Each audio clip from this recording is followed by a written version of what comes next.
महाराष्ट्र न्यूजमध्ये आपले स्वागत आहे। बातमी आहे अंगणवाडी ताईसाठी महत्त्वाची। काय आहे बातमी पाहूया सविस्तर। तत्पूर्वी आपण आपल्या चॅनलवर नवीन आहात तर चॅनलला सबस्क्राइब करा व पुढील बेल आयकॉनवर क्लिक करा, म्हणजे असेच लेटेस्ट अपडेट आपल्यापर्यंत येतील। राजकीय पक्षांना जमलं नाही, संघटनेला जमले नाही ते यंदा असंघटित महिला कामगारांनी करून दाखवलं। नागपुरात विराट मोर्चा, वाहतुकीवर परिणाम। आयटकच्या नेतृत्वात आलेल्या महिलांच्या मोर्चामुळे झिरो माईक ते वैराटी चौक संपूर्ण वाहतूक थांबवावी लागली आहे। शहीद गोवारी उड्डाणपूल बंद करावे लागले आहेत। जिल्ह्यातील बालकांच्या आहार व आरोग्य तपासणीवर परिणाम।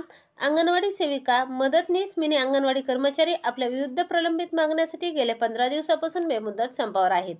त्यामुळे बालकांना देण्यात येणाऱ्या नियमित आहार व आरोग्य तपासणीवर परिणाम झाला आहे।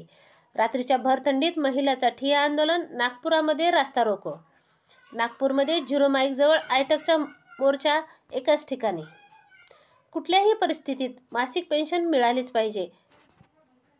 आयटक मोर्चाच्या प्रमुख मागण्या: कामगार व कर्मचारी विरोधी कायदे रद्द करा, अंगणवाडी कर्मचाऱ्यांना किमान वेतन 26,000 रुपये व मासिक पेन्शन द्या, राष्ट्रीय संपत्ती, सार्वजनिक उद्योग व सेवांचे खाजगीकरण व विक्री करण्याचे धोरण मागे घ्या, 8 तासाच्या कामासाठी दरमहा अंगणवाडी कर्मचाऱ्यांना 26,000 रुपये वेतन निश्चित करा, यासह 22 मागण्या आहेत।